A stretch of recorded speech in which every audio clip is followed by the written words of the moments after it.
नमस्कार मित्रांनो, आजच्या नवीन व्हिडिओमध्ये आपलं स्वागत। मित्रांनो, आज आपण आरसीसी विहीर कशी कन्स्ट्रक्ट केली जाते त्याबद्दलची माहिती घेणार आहोत। मित्रांनो, आरसीसी विहीर जी आहे ही वरून खाली कन्स्ट्रक्ट केली जाते। मागे आपण एक व्हिडिओ बनवला होता, पण आता आपण लाईव्ह डेमो तुम्हाला दाखवतोय। पहिली रिंग ही ग्राउंडच्या लागूनच बनवलेली आहे आणि जसजसं डेप्थ खाली जायचं आहे तसं 2-2 फुटाच्या रिंग्स प्रोवाइड केल्या जातात।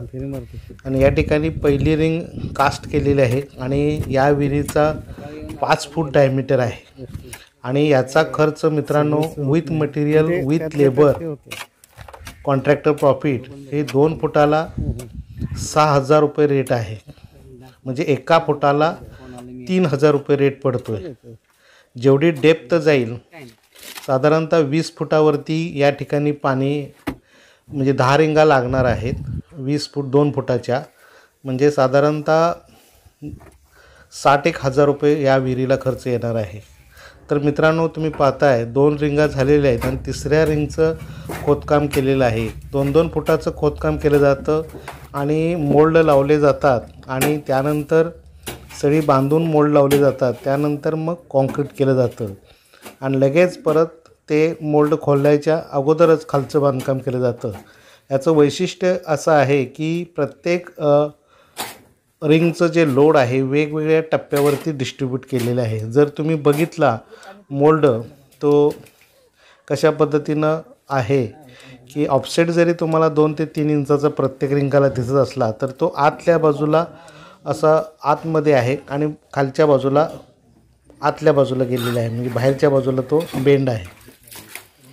अशा पद्धतीनं ते कन्स्ट्रक्शन केलं जातं आणि या ठिकाणी खोदकाम करून पुलीच्या सहाय्यानं मॅन्युअली लेबर्स हे नागपूर पॅटर्न ही विहीर आहे आणि अशा पद्धतीने एक्सकवेट केलेलं। आणि यामध्ये जर या ठिकाणी समजा दगड लागला किंवा कातळ लागले तर सुरुंग लावला जातो, ब्लास्टिंग केलं जातं आणि ब्लास्टिंगचा खर्च हा एक्स्ट्रा तुम्हाला द्यावा लागतो।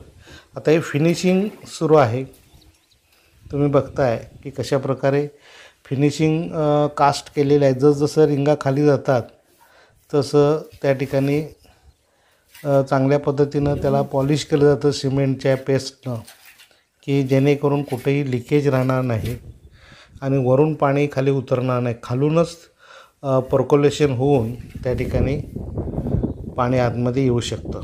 तर अशा प्रकारचं हे कन्स्ट्रक्शन असतं आणि नागपूर पॅटर्न कमीत कमी वेळामध्ये याचं वैशिष्ट्य आणि सांगतो तुम्हाला की समजा उन्हाळ्यामध्ये पाण्याची डेप्थ खाली गेली 2 वर्षानंतर 5 वर्षानंतर तरीसुद्धा आपण खालची डेप्थ वाढवून परत रिंग ॲड करू शकतो। हे वैशिष्ट्य या विहिरीचं आहे। कमीत कमी खर्चामध्ये, कमीत कमी जागेमध्ये आणि कमीत कमी वेळामध्ये हे कन्स्ट्रक्शन केलं जातं।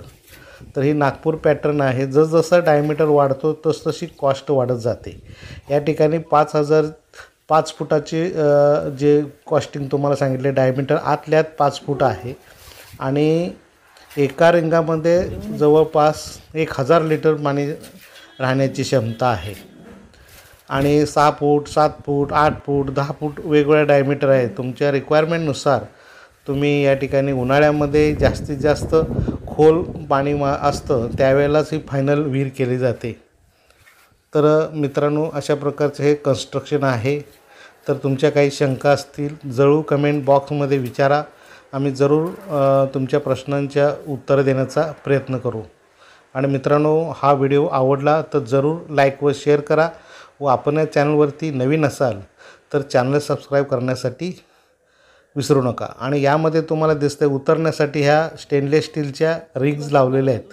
आपण आतमध्ये आरामात उतरू शकतो या कडीच्या मदतीनं। स्टीलचे ज्या हुक आहेत किंवा कड्या आहेत SS मधल्या।